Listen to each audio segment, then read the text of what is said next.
Ibu sambung anak sang CEO. Bagian 4. Pertemuan kedua. Di tempat lain, Raka sedang merapikan beberapa buku miliknya.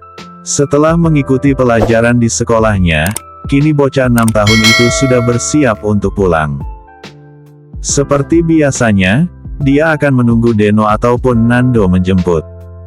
Raka selalu menunggu di pos satpam. Awalnya guru di kelasnya meminta Raka menunggu di dalam kelas bersama beberapa guru.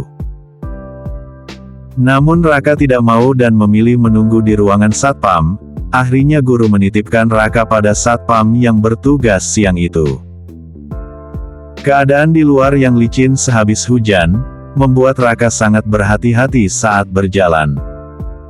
"Nunggu papa lagi, Den?" tanya satpam. "Iya Pak Satpam, aku lagi nunggu dijemput sama papa." "Ikut nunggu ya?" jawab Raka sambil duduk di kursi tepat sebelah kaca jendela. "Siap Den." Tak lama Nando datang, asisten pribadinya Deno telah sampai dan langsung masuk ke ruangan satpam di mana Raka menunggu. Sebelumnya guru di kelas Raka telah memberi kabar kalau Raka menunggu di pos satpam. Jadi, Nando langsung masuk tanpa bertanya terlebih dahulu. "Om Nando, kok tahu kalau aku sedang menunggu di sini?" tanya Raka sambil berdiri dan menggendong tasnya kembali.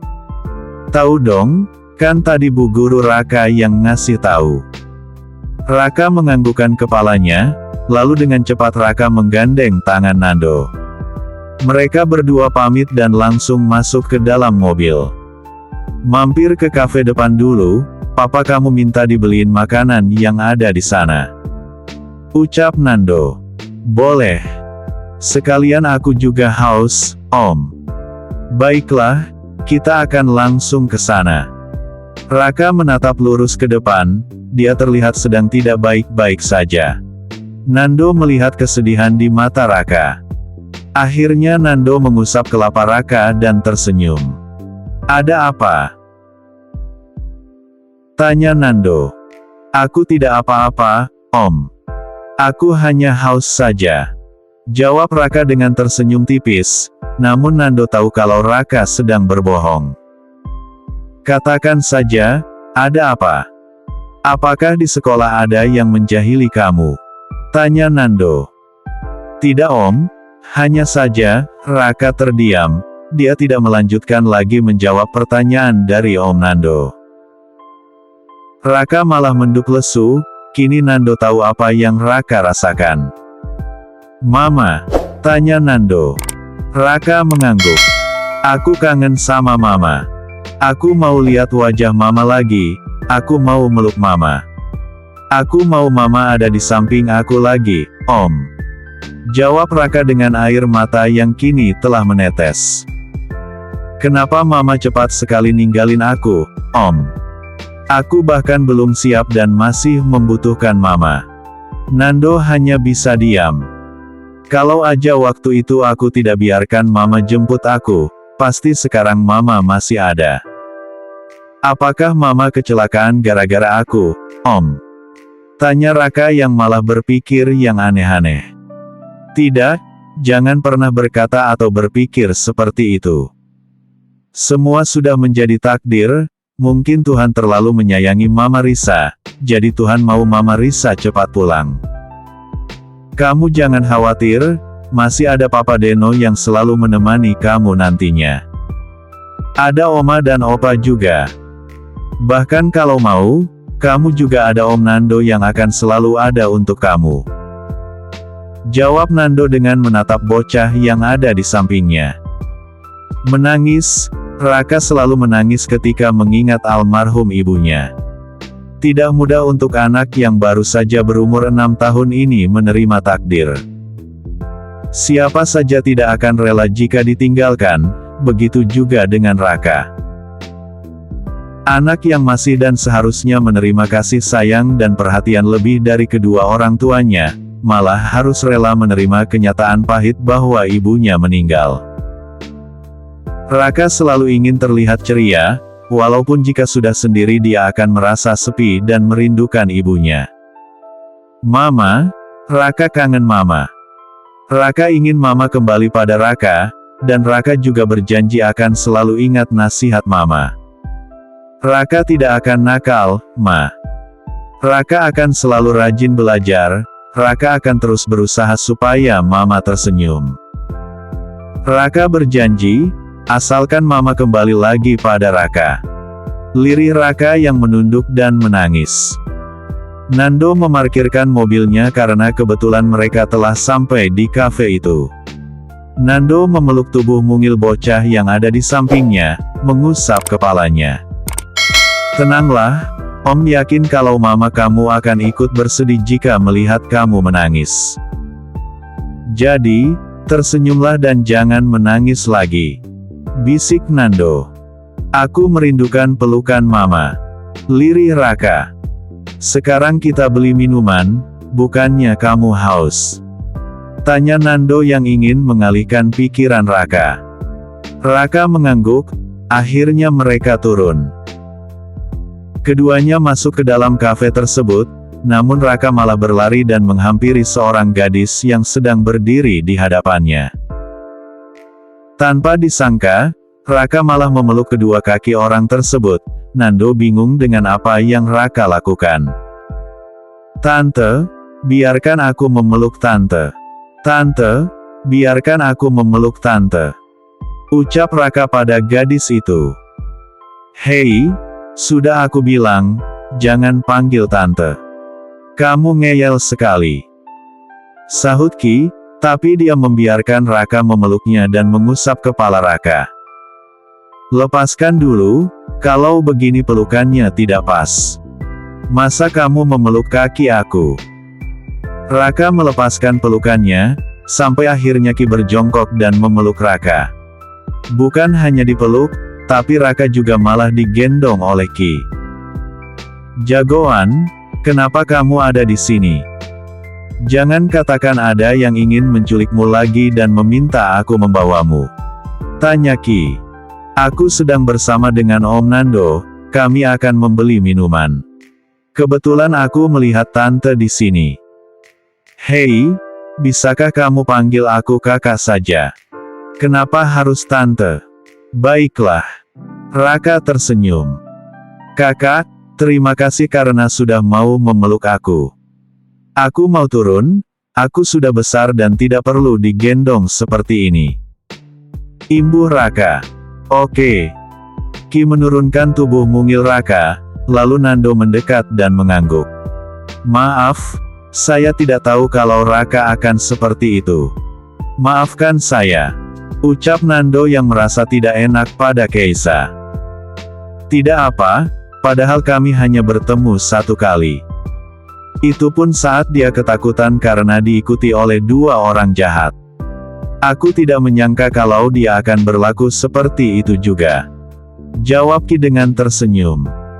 Raka memang akan begitu ketika merasa terlindungi oleh seseorang. Mungkin, jika nanti kalian bertemu lagi, Raka akan berperilaku seperti itu lagi. Tidak masalah, tapi aku keberatan dengan panggilannya.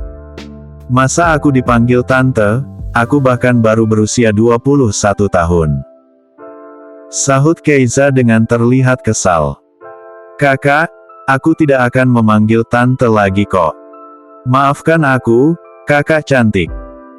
Jawab Raka dengan terlihat sangat menggemaskan. Iya, jangan kamu panggil kakak dengan sebutan tante lagi, nanti kakak ditertawakan oleh sahabat-sahabat kakak.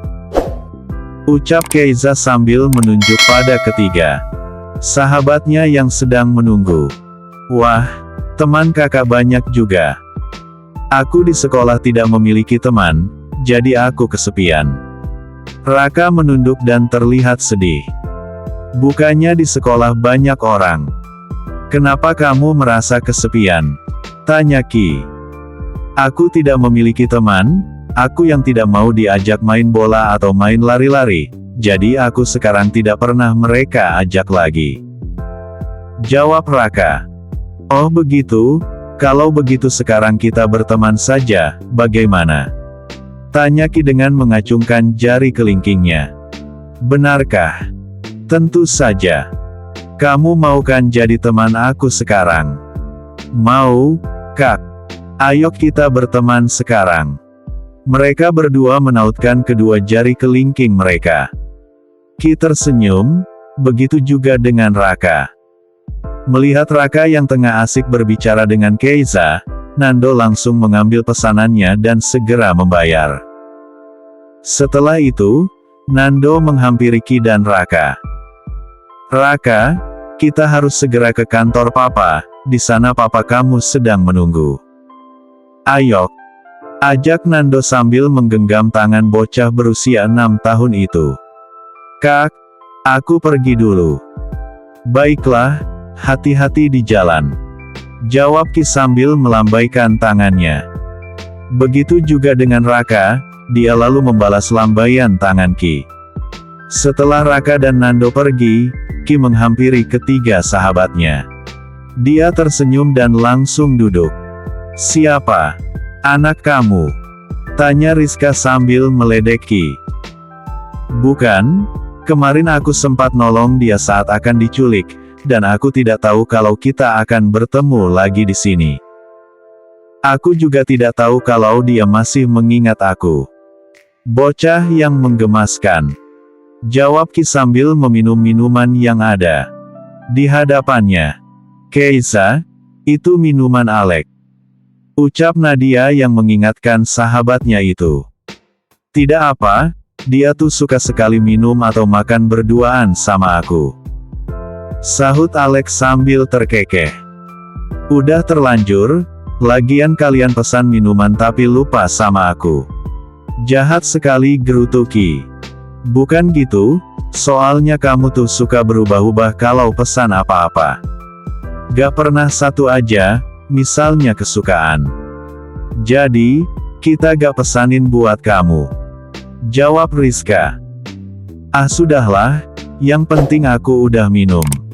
Oh ya, terus gimana kelanjutannya itu bocah? Tanya Nadia yang penasaran. Ya gak gimana-gimana, aku waktu itu cuma manggil Saptam dan mengantarkan pada ayahnya saja. Jawab Ki. Dan yang harus kalian berdua tahu, papanya itu sangat tampan. Tubuhnya atletis. Walaupun memang terlihat sudah dewasa, tapi pesonanya. Bikin gak bosan buat dilihat. Imbu Ki pada kedua sahabat perempuannya. Gak nyadar kalian kalau di sini juga ada cowok tampan? Tanya Alek yang membuat ketiga gadis itu menatap Alek. Lalu tertawa. Kamu memang paling tampan di antara kita, Le. Jadi apa yang kamu katakan memang benar.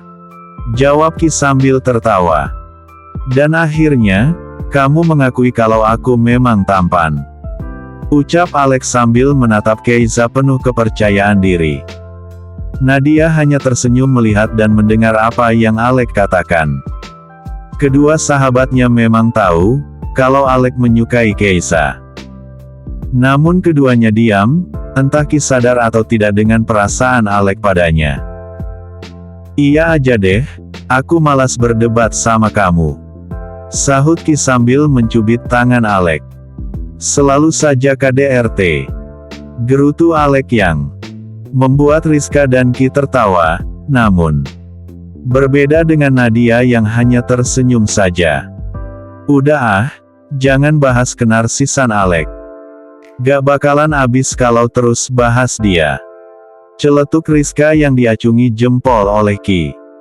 Makan dululah, lapar banget ini. Dari tadi ngobrol tapi gak dikasih makan dan minum, tega sekali. Keiza berdiri dan memesan makanan. Di tempat lain, Raka berlari dan menghampiri Deno yang tengah sibuk di hadapan laptopnya. Raka langsung duduk di pangkuan Papa Deno. Hei jagoan, sudah pulang sekolah? Kenapa lama sekali? Papa menyangka kalau kamu pulang ke rumah langsung dan tidak jadi berkunjung kemari. Ucap Deno sambil memeluk tubuh putranya. Coba Papa tebak, tadi aku bertemu dengan siapa? Tanya Raka dengan menatap Deno. Deno menatap Nando yang sedang berdiri di hadapannya. Deno menautkan kedua alisnya, hendak bertanya pada Nando, namun Nando hanya tersenyum. "Siapa?" tanya Deno. "Itu Pak, kakak yang sudah menolong aku dan melindungi aku dari penjahat itu. Aku baru saja bertemu dengan kakak cantik itu di kafe," jawab Raka dengan bersemangat. "Kafe? Apakah kalian mampir ke kafe terlebih dahulu?" tanya Deno. "Iya, tadi kamu mampir ke kafe terlebih dahulu." Seperti biasa, Raka teringat. "Ya, aku mengerti," jawab Deno yang memotong perkataan Nando. Deno tidak mau kalau Raka menangis dan bersedih lagi ketika mendengar nama Risa, mamanya. Bukan maksud tidak boleh mengingatkan, namun Deno tidak ingin melihat putranya menangis dan bersedih lagi. "Apakah kakak itu bekerja di situ?" tanya Deno. "Tidak, Papa. Kakak cantik itu tidak bekerja di situ, tapi kakak cantik itu sedang bermain bersama teman-temannya. Aku ingin memiliki teman seperti kakak cantik itu. Aku mau kemana-mana ditemani teman, boleh kan Papa?" tanya Raka. "Boleh. Kamu mau berteman dengan siapa? Atau kamu mau ditemani oleh siapa? Apakah kamu ingin ditemani Om Nando? Atau Tante Lydia?" tanya Deno.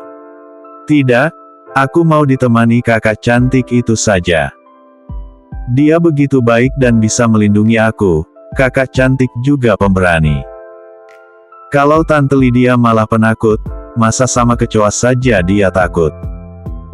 Sungguh tidak akan bisa menjaga aku, Papa," jawab Raka dengan mengerucutkan bibirnya. "Lalu di mana Papa harus mencari kakak cantik kamu itu?" tanya Deno pada putranya. "Papa cari saja, bukannya Papa dan Om Nando itu hebat. Masa mencari kakak cantik itu tidak bisa sih? Payah sekali," ejek Raka pada papanya. Nando yang mendengar hanya bisa menahan tawanya.